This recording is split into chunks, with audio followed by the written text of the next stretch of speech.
মুখ্যমন্ত্রী নেশামুক্ত ত্রিপুরা গড়ার আহ্বানকে সামনে রেখে অভিযান জারি রেখেছে রাজ্য পুলিশ। তারই অংশ হিসেবে দুর্গাপুজোর প্রাক্কালে আমবাসা থানার উদ্যোগে বড়সড় সাফল্য মিলল। বিশেষ সূত্রে খবর পেয়ে রবিবার সকালে বেতবাগান নাকা পয়েন্টে পুলিশের তল্লাশি অভিযান জোরদার করা হয়। সকাল প্রায় 11টার দিকে TR01 CF0285 নম্বরের একটি লাল রঙের মারুতি সুইফট গাড়ি আটকায় পুলিশ। গাড়িতে তল্লাশি চালিয়ে 21 প্যাকেটে শুকনো গাঁজা উদ্ধার করা হয়। ঘটনাস্থলে গাড়ির চালক অজয় দাসকে গ্রেফতার করা হয়েছে। ধৃত অজয় দাসের বাড়ি উদয়পুরের পিত্রাছড়া এলাকায়।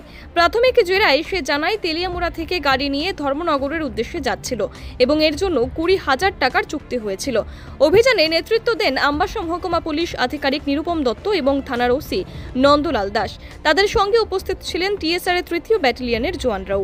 পুজোর আগে অভিযানকে বিশেষ সাফল্য বলে উল্লেখ করেছে প্রশাসন। ওসি জানিয়েছেন এই ধরনের অভিযান অব্যাহত থাকবে। হাতে বিশাল বড় একটা অ্যাচিভমেন্ট হয়। NDPS আইটেম ড্রাই ক্যানাবিস আমরা সিজ করি। গোপন খবরের ভিত্তিতে আমরা বেতবাগান নাকাতে করে থাকি একটা ছোটো গাড়ি মারুতি সুইফট। এই গাড়িতে অনেক ড্রাই ক্যানাবিস আসার ইনফরমেশন ছিল। সেই অনুসারে আমরা প্রপার প্রসিডিউর মেনটেন করে সার্চ এবং করি, সার্চ কন্ডাক্ট করি। এখন 215 কেজি আমরা suspected to be dry cannabis আমরা NDPS হিসেবে সিজ করি।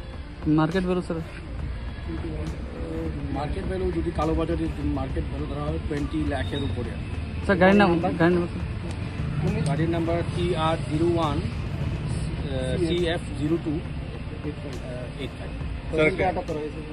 একজন ড্রাইভার ছিল গাড়িতে, আমরা ডিটেন করি।